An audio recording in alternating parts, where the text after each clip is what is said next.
The building was quiet in a way only expensive places ever are. Not peaceful. Controlled. Elliot Hale sat alone in his office on the 42nd floor, jacket draped over the back of his chair, tie loosened but not removed. The city stretched beneath him in glass and light, blinking like it never slept. He did not look at it. He was reading the same paragraph for the 4th time. The report glowed on his tablet. Numbers, projections, risk analysis. He understood all of it. He just didn't feel any of it. At 41, Elliot was known for precision. Founder, strategist, the man who didn't miss details. The man who built a national logistics firm from a rented storage unit and a borrowed truck. The man reporters called disciplined, relentless, self-made. They never used the word lonely. His phone buzzed once on the desk. He ignored it, buzzed again. He sighed, tapped the screen. What is it? Security's voice came through, hesitant. Sir, there's someone downstairs asking for you. It's after midnight, Elliot said. Send them away? We tried. She won't leave. He pinched the bridge of his nose. She? Yes, sir. A child. Elliot looked up then, not alarmed, just irritated. Call the police, he said, or child services. We did. They said it could take a while. Then wait, Elliot replied. I'm not running a shelter. There was a pause. Static. Breathing. Sir, the guard said quietly, she knows your name. Elliot stopped moving. That's not unusual, he said too quickly. My name is on the building. She didn't read it, the guard replied. She said it. Elliot leaned back in his chair. Put her on camera. The monitor on the wall flickered. The lobby feed came into focus. A small girl stood just inside the revolving doors. Maybe 11. Thin jacket zipped all the way to her chin. Sneakers that had seen better months. Her hair was pulled back tight, not messy, just practical. She wasn't crying. She was staring straight into the camera. Not around it. Not at her reflection. At him. Something tightened in his chest. Sharp and sudden. Like a memory trying to surface before he could stop it. She didn't wave. Didn't smile. Didn't look scared. She waited. Sir, the guard said, do you want me to escort her out? The girl leaned closer to the camera. Her face filled the screen. Her eyes were steady. Too steady for a child standing alone in a corporate lobby after midnight. She spoke clearly. No shaking. No drama. My mom collapsed, she said, and you're the only name she told me to remember. Elliot's mouth went dry. He stared at the screen, at the girl's face, at the way she held herself like she'd already decided panic wouldn't help. What's your mother's name? He asked, though his voice barely came out. The girl didn't answer right away. She glanced down at the floor, then back up. You should probably come down, she said. It's not a short story. Elliot stood without realizing he'd moved. Send her up, he told security. Now. The elevator ride felt longer than it should have. Every floor chimed like a countdown. Elliot's thoughts raced ahead of him, then slammed into walls. This didn't make sense. He didn't have children. He didn't let people from his past find him. He had been careful. The elevator doors opened. The girl stepped out. The marble floor reflected the overhead lights. Her shoes squeaked softly as she took 2 steps forward, then stopped. She looked around the office, the art, the glass, the city beyond, like she was cataloging it, not admiring it. Then she looked at him. Up close, it was worse. The shape of her mouth, the way her left eyebrow lifted slightly when she studied him. Familiar in a way that made his stomach drop. You're Elliot Hale, she said. Yes, he replied. She nodded once, like that confirmed something she already knew. My name is Nora, she said. I waited with her for 6 hours before I came here. With who? Elliot asked. My mom, Nora said. She told me if she ever stopped answering, I should find you. Elliot felt the room tilt. What happened to her? He asked. Nora swallowed. Just once. The first crack. She's still breathing, she said, but barely. Silence stretched between them. The city hummed far below, indifferent. Elliot looked at the child standing in his office, holding herself together with nothing but will. And for the first time in years, he understood something he could not calculate. Whatever mistake he'd buried all those years ago had finally found him, and it had brought a witness. Elliot didn't invite her to sit, not because he was rude, but because his mind hadn't caught up to his body yet. He stood there, hands loose at his sides, staring at a child who looked like she belonged anywhere except his office. Nora broke the silence herself. "Can I put my bag down?" she asked. He nodded quickly. "Yes, of course." She slid the backpack off her shoulders and placed it carefully against the wall, like she didn't trust the floor. Then she clasped her hands in front of her and waited for him. Elliot gestured toward the leather sofa. "You can sit." She did, but only on the edge. Straight back, feet flat, alert. That unsettled him more than fear would have. "How old are you?" he asked. 10, she said. "Almost 11. And you came here alone?" She shrugged. "I took the bus most of the way. Walked the last few blocks." "At night," he said. "Yes." "Why didn't you stay with your mother?" Nora looked down at her hands. Not ashamed, just tired. She stopped responding. She said, "I tried shaking her, talking louder, then quieter. I called emergency services twice. They said help was on the way." Elliot felt something cold settle in his stomach. "But they didn't come," he said. "They said they were busy," Nora replied. "I believed them the first time. The second time, she didn't say anything, just nodded once, like a judge closing a file." Elliot walked to the window, pressed his palm against the glass. 42 floors up. From here, the city looked orderly, safe. "How did you know to come to me?" he asked, not turning around. Nora reached into her jacket pocket. "Because she made me memorize this." He turned back as she unfolded a creased piece of paper. Not a note, a card. His card, the old one, from before the rebrand, before the assistants and publicists and legal buffers. His name, his number, a title he hadn't used in years. He took it from her slowly, like it might cut him. She kept it in her wallet, Nora said, behind her ID. She told me not to lose it. Elliot's throat tightened. "What's your mother's name?" Nora hesitated, just a fraction too long. "Mara Collins," she said. The room went quiet in a different way. Elliot sat down heavily in the chair across from her. "No," he said, more to himself than to her. Nora's eyes flicked up, sharp, measuring. "You know her," she said. It wasn't a question. Elliot stopped, restarted. "I knew someone by that name a long time ago." Nora tilted her head slightly, studying him. "She worked nights," Nora said, "at a distribution center, sorting shipments, long shifts." Elliot's breath caught. "That was recent?" he asked. 3 years, Nora replied. "Before that, she worked at a clinic, but the hours didn't pay enough." Elliot closed his eyes. The clinic, the nights, the timeline rearranged itself against his will. "When did she collapse?" he asked. "This morning," Nora said. She said she felt dizzy. "I told her to lie down. She promised she'd get up after resting." Her voice didn't shake. "She didn't," Nora continued. "So I waited and waited, and then I remembered your name." Elliot rubbed his face with both hands. "Why me?" he asked. "Why not family? Friends?" Nora's gaze dropped to the floor.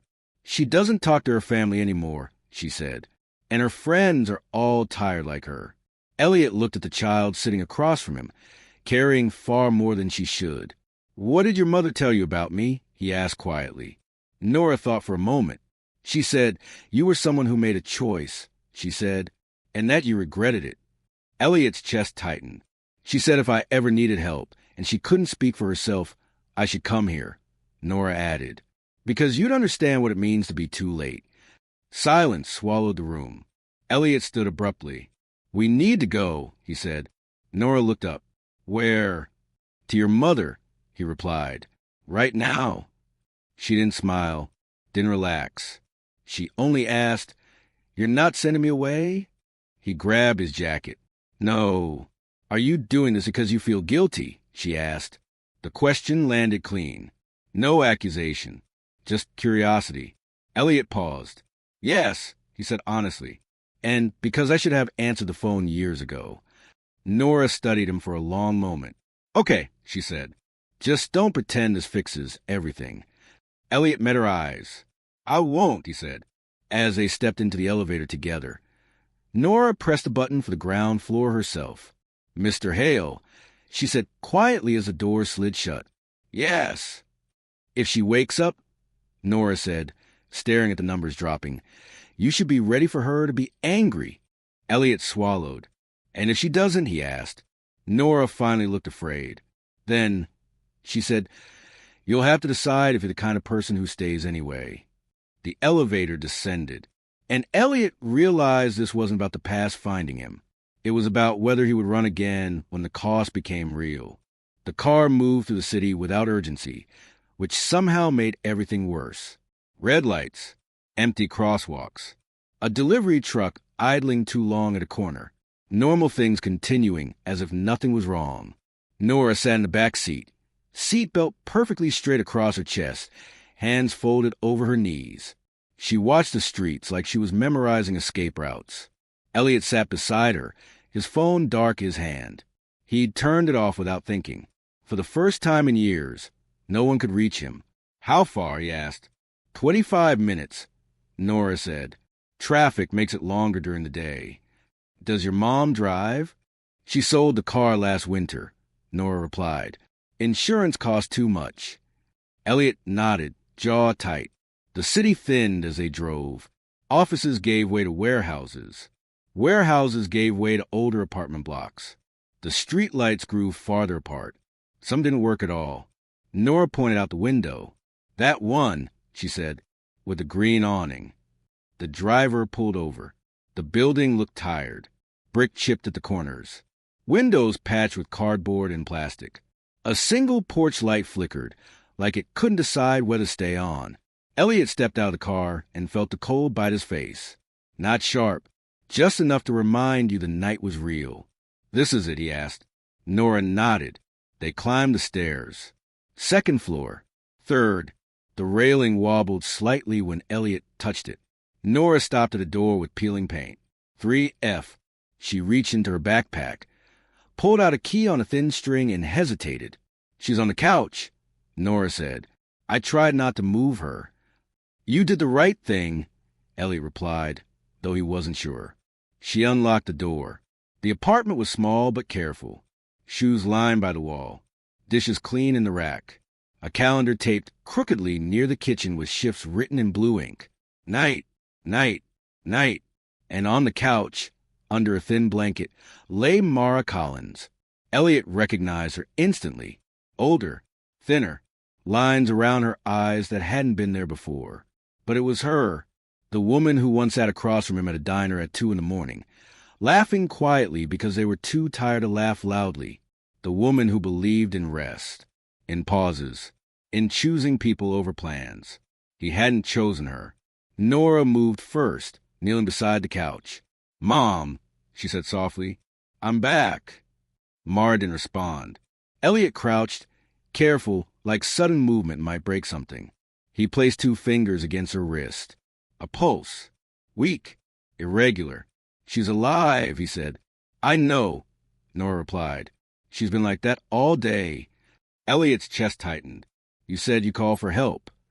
Twice, Nora said. They said they were short-staffed.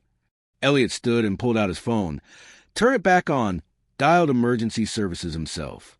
The operator answered quickly. He gave the address, the symptoms, the timeline. An ambulance is being dispatched.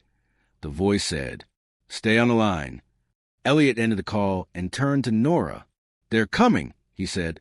Nora nodded, but her eyes stayed on her mother. You knew her, Nora said suddenly. Yes, Elliot replied. How long ago? 11 years. Why did you leave? Nora asked. He didn't answer right away. There was an opportunity, he said finally, one that felt like it would never come again. So you chose it, Nora said. Yes. And she? Nora pressed. Elliot looked at Mara's still face. She chose to let me go, he said. At least, that's what I told myself. Nora was quiet for a moment. She never talked badly about you, Nora said. That's important. Elliot swallowed. Did she talk about me at all? Only once, Nora replied. She said some people leave not because they don't care, but because they're afraid of staying. The words hit harder than any accusation. The sound of sirens grew closer. Paramedics arrived fast this time. 2 of them. Efficient. Calm. Possible stroke. One said after a quick check, "We need to move her now." They lifted Mara onto a stretcher. Her arm fell limp to the side. Nora grabbed her hand. "Can I come?" she asked. "You can ride in the front," the paramedic said. "He can follow." Nora looked at Elliot, searching. "I'm right behind you," he said. She nodded once. At the hospital, everything moved too fast and not fast enough at the same time. Bright lights, clipboards, questions. How long was she unconscious? Does she have insurance? Any known conditions? Nora answered what she could. Elliot filled in gaps where he could. When the nurse asked about insurance, Nora went quiet. "She doesn't," she said. The nurse's expression shifted. Not cruel, just practiced. "We'll do what we can," she said. Elliot felt something inside him snap. "I'll cover everything," he said. "Whatever it costs." The nurse looked at him, really looked. "And you are?" she asked. Elliot hesitated. A decade ago, the answer would have been simple. Now it felt loaded. "I'm someone who should have been here sooner," he said. They were told to wait. Plastic chairs. A buzzing light overhead. The smell of disinfectant and old coffee. Nora sat very still, backpack in her lap. "You can cry," Elliot said gently. She shook her head. Later, he studied her. This child who had held a collapsing world together with lists and memory and discipline. "You shouldn't have had to do this alone," he said. Nora didn't look at him. "You weren't there," she replied. "So I did it." The double doors opened. A doctor stepped out. Mid-40s. Tired eyes. Calm voice. "Mara Collins?" she asked. Elliot and Nora stood. "I'm Dr. Reyes," the doctor said. "She's stable for now, but she had a significant stroke. We're running more tests." "Can we see her?" Nora asked. "In a bit," Dr. Reyes said. "I need to ask something first." She looked at Elliot. "What is your relationship to the patient?" Elliot opened his mouth. Stopped. He felt the weight of the truth pressing forward, heavy and unavoidable. Before he could answer, Nora spoke. "He's complicated," she said. Dr. Reyes nodded slowly. "That's usually the truth," she replied. "I'll come back with updates." As she walked away, Nora turned to Elliot. "You're part of this now," she said, "whether you like it or not." Elliot looked through the glass doors toward the room where Mara lay unseen. "I know," he said, and for the first time, he felt the full shape of the choice he'd made years ago. It wasn't over. It had just been waiting. Time stretched in the waiting room until it lost meaning. The clock on the wall said 3:12 a.m., then 3:47, then 4:03. Each minute felt heavier than the last. Nurses passed without looking at them. A janitor pushed a mop bucket that squeaked with every step. Nora hadn't moved. Her backpack was still on her lap, both hands resting on top like an anchor. Her eyes stayed fixed on the double doors. Elliot watched her from the corner of his vision. "You should try to sleep," he said softly. "I can't," she replied. "Why not?" "If I stop paying attention, something bad happens," Nora said. "That's how it usually works." The word sat between them. Elliot leaned back in the plastic chair. It creaked under his weight. Everything here felt temporary, unowned, like no one planned to stay long enough to get comfortable. A nurse approached with a clipboard. "Collins?" she asked. Nora stood immediately. Elliot followed. "Your mom is in imaging," the nurse said. "CT scan. We'll know more soon." "Can I see her?" Nora asked. "Not yet." Nora nodded, absorbing the disappointment without protest. The nurse glanced at Elliot. "Are you family?" Elliot hesitated. "Yes," he said. The nurse raised an eyebrow, but didn't challenge it. "Then you should know," she added, lowering her voice.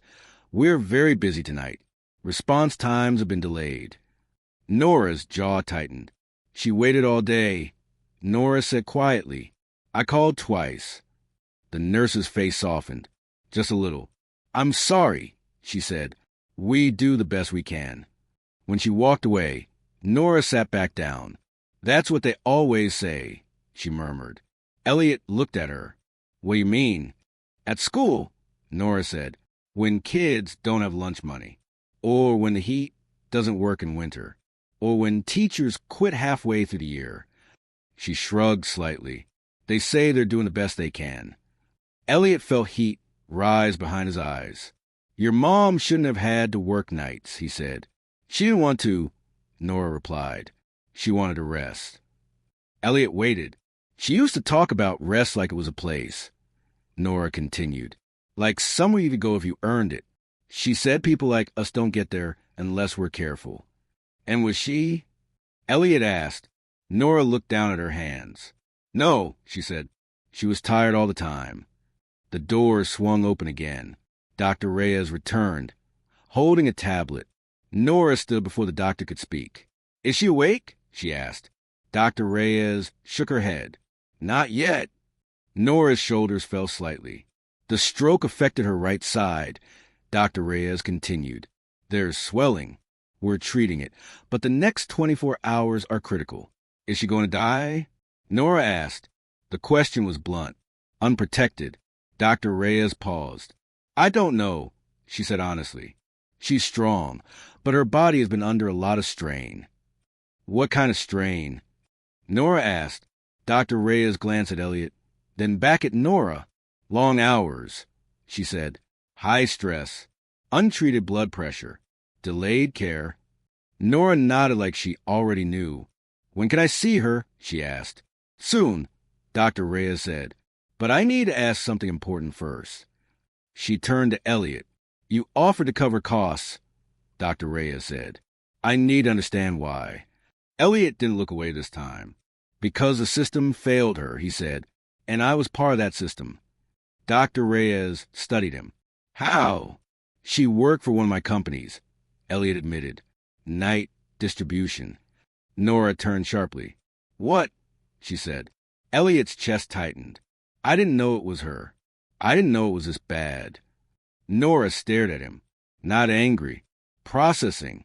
So while she was breaking herself, Nora said slowly, You were? Approving budgets, Elliot said. Cutting overtime, reducing benefits.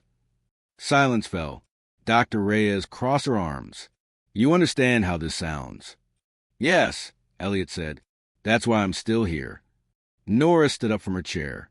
My mom used to come home and sit in the dark, she said. She said it helped her feel less dizzy. She didn't want me to worry. Elliot closed his eyes. She asked her supervisor for shorter shifts. Nora continued. They said no. She needed the hours to keep health coverage anyway. Dr. Reyes exhaled slowly. I see this every week, she said. People working themselves into emergencies because stopping isn't an option. Nora looked at Elliot. You can't fix this with money, she said. I know, he replied. Then what are you going to do? Nora asked. Before he could answer, an alarm sounded somewhere down the hall. Sharp, urgent. A nurse ran past them. Dr. Reyes looked at her tablet. Her expression changed. That's a room, she said. Nora froze. What does that mean? She asked. Dr. Reyes was already moving. It means we need to act fast, she said. You need to wait here. No, Nora said, voice steady but shaking underneath. I'm coming. Dr. Reyes hesitated, then nodded once. Stay against the wall, she said, and don't move. They hurried down the hall, through the glass. Elliot saw Mara's body tense, machines flashing, hands moving quickly around her. Nora pressed her palms to the window. Mom, she whispered, I'm here. Elliot stood behind her, helpless. For the first time in his life, there was nothing he could negotiate, nothing he could buy, nothing he could control. And as the doctors worked frantically on the woman he once left behind, Elliot realized the next choice he made wouldn't be about saving face or saving money. It would be about whether he was willing to lose everything else to stay. The alarm stopped. Not suddenly. Gradually, like the room itself was holding its breath, and finally let it out. Nora didn't move until Dr. Reyes stepped back on the bed and nodded once to the nurse. "She's stable," the doctor said. "For now." Nora sagged against the wall, the strength draining out of her all at once. Elliot caught her before she slid to the floor. She didn't push him away. "Can I see her?" Nora asked, her voice hoarse. Dr. Reyes studied her face. Then Elliot's. "5 minutes," she said, quietly. The room was dim. Machines hummed in low, steady rhythms. Mara lay still, tubes and wires tracing the outline of a body that had given too much for too long. Nora stepped to the bedside and took her mother's hand carefully, like it might break. "I'm here," she whispered. "You don't have to work anymore." "Okay." Mara didn't respond, but her fingers twitched faintly. Elliot stood back, near the door. He didn't feel like he had the right to be closer. Dr. Reyes motioned him out. In the hallway, she leaned against the counter, exhaustion written into every line of her face. "There's something else," she said. Elliot nodded. "I figured." "We ran extended tests," Dr. Reyes continued. "Blood work, genetic screening. Standard for stroke cases with unclear history." Elliot felt a dull pressure behind his eyes. "There were anomalies," she said. "Patterns." "What kind of patterns?" he asked. She didn't answer right away. She pulled up a file on her tablet and turned it toward him. "These markers," she said. "They're rare. Familial." Elliot stared at the screen. Numbers meant nothing to him without context. "We also had a blood sample from Nora," Dr. Reyes said. "From intake. Routine." Elliot's pulse spiked. "You compared them," he said. "Yes." He closed his eyes. "You already know," she said quietly. "Yes," Elliot replied. "I just didn't want to be right." Dr. Reyes softened. "The probability is extremely high." "How high?" he asked. "Enough that I wouldn't be saying this if it weren't certain," she replied. Elliot leaned back against the wall. The hospital floor felt unsteady beneath his feet. "She's mine," he said. Dr. Reyes nodded. "Yes." The word echoed louder than any alarm. "I didn't know," Elliot said. "She never told me." "I believe you," Dr. Reyes replied. "But now you do know." Elliot swallowed hard. "Does Nora know?" "No," Dr. Reyes said. "And that's not my place." He nodded. "Mara, she listed no father on the records," the doctor said. "But she left notes. Instructions. Emergency contacts that pointed to you." Elliot's chest tightened. "She planned this," he said. "She prepared." Dr. Ray corrected. "There's a difference." Silence settled between them. "When she wakes up," Elliot said, "she's gonna hate me." "Maybe," Dr. Reyes said. "Or maybe she's too tired for that." "And Nora?" he asked. Dr. Reyes looked through the glass at the child sitting beside the bed, whispering softly to her mother. "That girl already knows more than you think," she said. "She's been living with the consequences longer than you have." Elliot nodded slowly. "I can't undo it," he said. "I can't give her back 10 years. "No," Dr. Reyes agreed, "but you can decide what the next 10 look like." Elliot looked at his hands. The same hands that signed documents, approved cuts, shook hands in boardrooms. Hands that had never held his daughter. "When do I tell her?" he asked. Dr. Reyes was quiet for a long moment. "Not tonight," she said. "Tonight? She needs safety, not answers." Elliot exhaled. "And Mara?" he asked. "When she wakes," Dr. Reyes said. "She deserves to be part of that truth." Elliot nodded. They went back into the room. Nora looked up immediately. "She's still here," Nora said. She didn't leave. Elliot sat in the chair beside the bed. "I'm staying too," he said. Nora studied him carefully. "You look different," she said. "How?" he asked. "Like you're carrying something heavy," Nora replied, "but not running from it." Elliot didn't trust his voice, so he just nodded. Minutes passed. Quiet ones. Then Mara stirred. Barely. Her eyelids fluttered. Nora gasped, "Mom." Mara's eyes opened slowly, unfocused, then found Nora's face. "Nora," she whispered. Tears spilled freely now. "I'm here," Nora said. "I didn't go anywhere." Mara's gaze shifted. Found Elliot. Her eyes widened. For a long moment, no one spoke. Then Mara closed her eyes again, a single tear sliding down her temple. "You came," she whispered. "Yes," Elliot said. "I should have a long time ago." Mara breathed out slowly. "I knew you would eventually." Nora looked between them, confusion rising. "What's going on?" she asked. Mara squeezed her hand weakly. "Baby," she said, voice trembling. "There's something I should have told you." Elliot's heart pounded. Nora stiffened. "Told me what?" Mara looked at Elliot, then back at her daughter. "About your father." The word landed hard. Nora went very still. "My dad," she asked. "You always said he wasn't part of the story." Mara's eyes filled with tears. "I was wrong." Nora turned to Elliot slowly. The pieces clicked into place in her eyes, sharp and sudden. "No," she said. "You're lying." "I wish I were," Elliot replied softly. Silence. Then Nora stood up. "You knew," she said. "You knew and you didn't come." "I didn't know you existed," Elliot said. "But I did leave your mother. And that part is on me." Nora shook her head, overwhelmed. "You don't just show up now," she said. "You don't get to." "I'm not asking for forgiveness," Elliot said. "I'm asking for the chance to do something right." Mara spoke weakly. "Nora, I thought I was protecting you. Protecting him. I was wrong." Nora's hands curled into fists. "So everything is just a mistake?" she asked. "My whole life—" "No," Elliot said firmly. "You are not a mistake. You're the only thing in this room that makes sense." Nora's eyes burned. "Then why does it hurt so much?" she whispered. Elliot had no answer. And in that silence, the truth settled fully between them. Nothing had been fixed. Nothing forgiven. The damage was real. And the next choice Elliot made would decide whether this truth destroyed what was left or became the start of something that had to be built from the ground up. The hospital morning arrived without softness. No sunrise glow. No quiet moment of relief. Just fluorescent lights clicking on and the steady churn of movement returning to the hallways. Mara slept again, deeper this time. Medicated. Stabilized but fragile.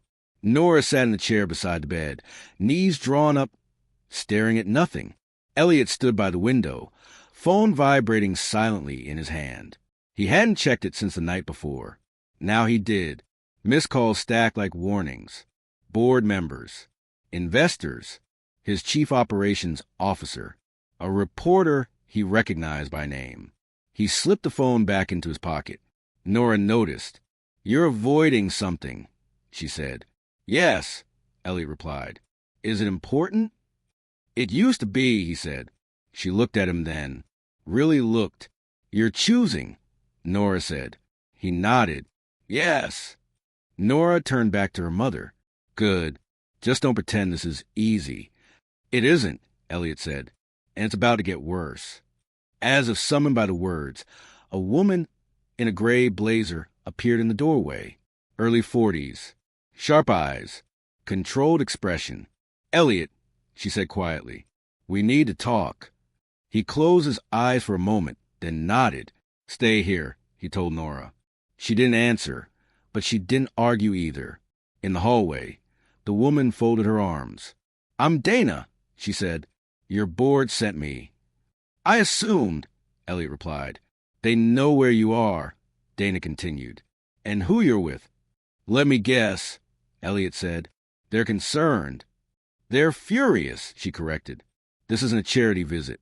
This is a liability." Elliot leaned against the wall. "Say what you need to say." Dana didn't waste time. "There are photos," she said. "You entering the hospital, leaving with a child, staff talking, nurses gossip. And," Elliot asked, "and your company employs tens of thousands of people," Dana said. "Your personal life affects stock confidence." "My daughter isn't a PR problem," Elliot said. Dana stiffened. "So it's true." Elliot didn't respond. "That child is yours," Dana said. And her mother works, or worked, for one of your facilities. Yes. Dana exhaled sharply. Do you understand how this looks? Yes, Elliot said. I also understand how it is. They think you're unstable, Dana continued. That guilt has compromised your judgment. Elliot laughed once. Dry, humorless. Guilt is the only reason I'm thinking clearly, he said. Dana stepped closer. The board wants you back. Today, emergency meeting. No, Elliot said. Dana blinked. No, no, he repeated. I'm not leaving. They can suspend you, she warned. Remove you. Elliot met her eyes. Then they'll have to explain why. Explain what? Why a company built on speed and efficiency left its workers without care, Elliot said. Why a woman collapsed after begging for shorter shifts. Why a child had to come looking for me in the middle of the night. Dana's jaw tightened. You're emotional, she said. That makes you dangerous. No, Elliot replied. That makes me responsible. Silence stretched. Do you know what happens if you push this? Dana asked. Stock drops. Contracts freeze. Jobs are at risk. Elliot didn't hesitate. Then we fix the system instead of protecting it, he said. Dana stared at him like she was seeing a stranger. You burn everything you built, she said. Elliot thought of Nora's steady eyes, of Mara's exhausted body. Yes, he said, if that's what it costs to stop burning people. Dana looked away first. I'll tell them you're unavailable, she said. But this won't end here. I know, Elliot replied. She left. Elliot returned to the room. Nora was standing now, arms crossed. You're going to lose your job, she said. Probably, Elliot replied. Your money, she asked. Possibly. Nora nodded slowly. Good, she said. He blinked. Good. If you kept everything the same, Nora said, then none of this would matter. Elliot felt something break open in his chest. I don't know how to be your father, he said quietly. Nora looked at him. Neither did my mom, she said. She figured it out by staying. He nodded. A nurse entered with a clipboard. Your mother's condition is stable, she told Nora. But recovery will be long. She can't go back to work. Nora's shoulders tensed. We'll figure out, Elliot said. The nurse glanced at him. Care will be expensive. I know, Elliot replied. That's not the hard part. After the nurse left, Nora spoke softly. If you lose everything, she said, don't blame us. I won't, Elliot replied. This is mine. She studied him. You can still walk away, Nora said. Even now. Elliot looked at Mara sleeping. At the lines earned by survival. I already did once, he said. I'm not doing again. Nora nodded. Outside the room, footsteps echoed. Voices rose. Someone arguing with hospital staff. Dana's voice carried faintly. They're here already, Nora said. Elliot's phone buzzed again. This time he answered. Yes, he said calmly. The voice on the other end was sharp, controlled. You need to come in, it said. Right now. Elliot looked at his daughter. No, he said into the phone. I don't. Silence. You're making this very difficult, the voice replied. So was ignoring people who needed help, Elliot said. We live with that. He ended the call. Nora exhaled slowly. They're not going to stop, she said. I know, Elliot replied. And if they take everything, she asked. Elliot met her gaze. Then we build something smaller, he said. And real. Nora didn't smile, but she didn't look afraid either. Behind them, Mara stirred slightly, breathing steady. Outside the room, the consequences were gathering speed. And Elliot knew the next move wouldn't just decide his career. It would decide whether choosing people over power was something he could survive. Change did not arrive with speeches or press releases. It arrived quietly, through exhaustion and paperwork and arguments that lasted too long. Elliot slept on a vinyl chair beside Mara's bed for 3 nights. He learned the rhythm of hospital alarms, which beeps mattered, which didn't. He learned that Nora woke every time her mother's breathing changed, even slightly. On the 4th morning, Mara was awake long enough to talk. Her voice was weak but steady. "You shouldn't be here," she told Elliot. "I know," he replied. "That's why I am." Nora pretended not to listen, flipping through a library book she'd already finished twice. Mara looked at Elliot. "Did you tell them?" "Yes." "And?" she asked. "They're angry," he said. "They always are when things change." Mara closed her eyes briefly. "I never wanted your life to fall apart because of us." Elliot shook his head. "It wasn't standing. It was balanced on people like you." That afternoon, Dr. Reyes met Elliot in the hallway. "You're serious about this," she said. "Yes." "Not donations," she clarified. "Not temporary help." "Yes," Elliot repeated. "Actual change." She studied him for a long moment. "Then start where it hurts," she said. "Schedules, coverage, pay. If people can't rest, everything else is noise." Elliot nodded. "Already started." That night, from the hospital cafeteria, he opened his laptop, not to respond to the board, to write. He pulled up internal documents. Policies he had signed without reading closely enough. Metrics that rewarded speed over safety. Targets that punished rest. He began undoing them. The first email went to regional managers. Effective immediately. Maximum shift lengths reduced. Mandatory rest periods enforced. Healthcare eligibility expanded. No retaliation for refusing overtime. The replies came fast. "This will disrupt operations. This is unsustainable. We will miss delivery targets." Elliot typed back only once. "Then we missed them." By morning, the story broke. Not the one the board wanted. Headlines didn't mention scandal. They mentioned reform. Logistics CEO halts operations to overhaul labor policies. Executive steps back amid worker welfare changes. Internal revolt at Hale Systems. Dana called him 3 times. He didn't answer. By noon, the board voted. He was removed as acting CEO pending review. Nora read the alert on her phone before he told her. "You got fired," she said. "Yes." She looked up. "Are you okay?" Elliot thought about it. "Yes," he said. "I think I am." Mara watched him from the bed. "You're really doing this?" "Yes." She swallowed hard. "You always did things all the way." "I used to do them alone," he said. "That was the mistake." Later that day, a group of workers from Mara's old facility showed up in the lobby downstairs. Word had spread faster than anyone expected. They brought flowers. A card. One of them, a woman with tired eyes and strong hands, asked the nurse if she could see Mara. "She kept us going," the woman said. "We just wanted her to know we're okay." Mara cried when they left. Nora stood quietly at the foot of the bed. "You didn't fix everything," Nora said to Elliot later. "I know," he replied. "But you did something," she said. "Yes." "That matters," Nora said. Elliot nodded. Trying wasn't enough. Nora gave a small, approving nod. "You learned." That night, Elliot packed up his office. Not because anyone asked him to, because he was done with that version of himself. He returned to the hospital carrying a duffel bag instead of a briefcase. "Where you go to live?" Nora asked. "Wherever you are," he said. She studied him carefully. "You don't get points for that," she said. "I'm not asking for points," he replied. "Just time." Mara was discharged 2 days later. Not healed, just stable enough. They left through a side exit to avoid cameras. The apartment was too small for recovery.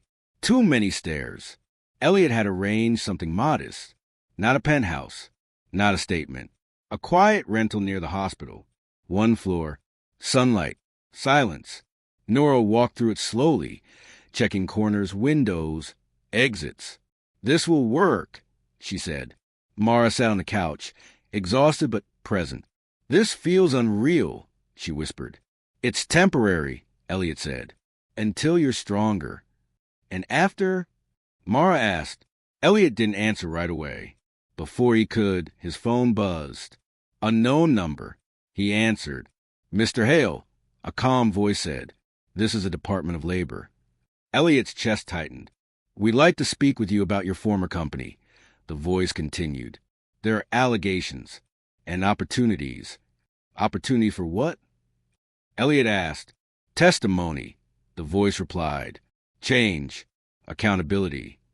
Elliot looked at Nora, at Mara. "Yes," he said. "I'll cooperate."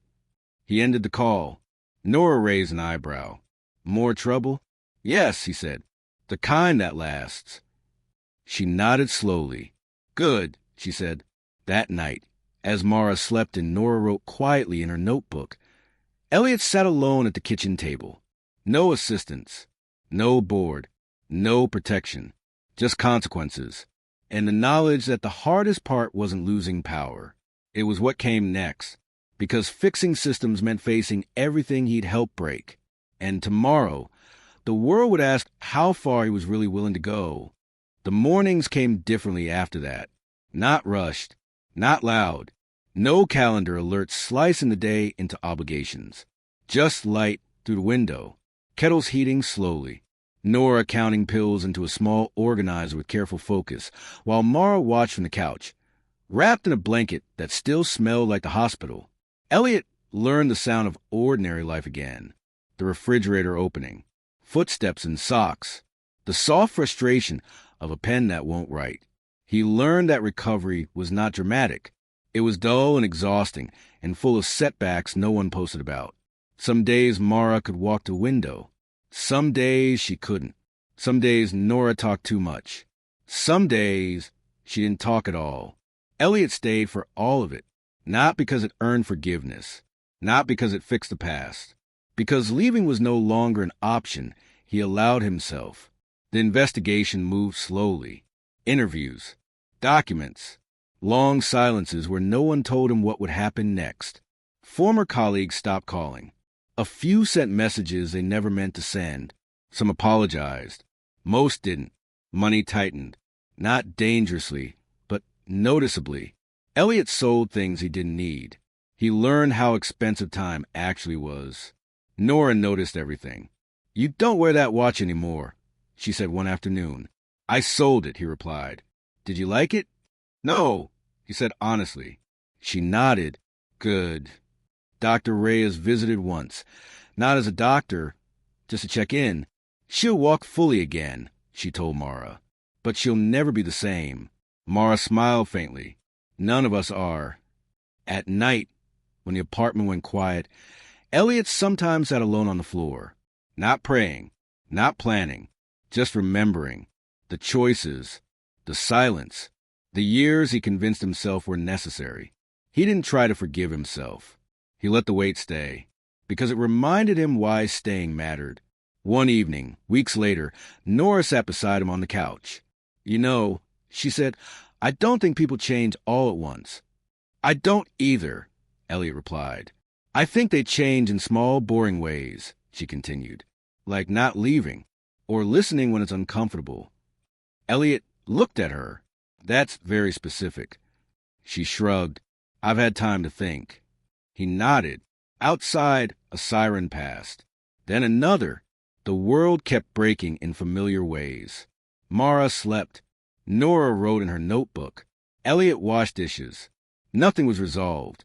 The system was still flawed. The damage still real. The past still permanent. But this part mattered. Not redemption. Not victory.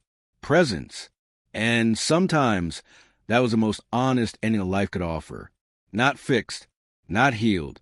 Just chosen. Again and again and again.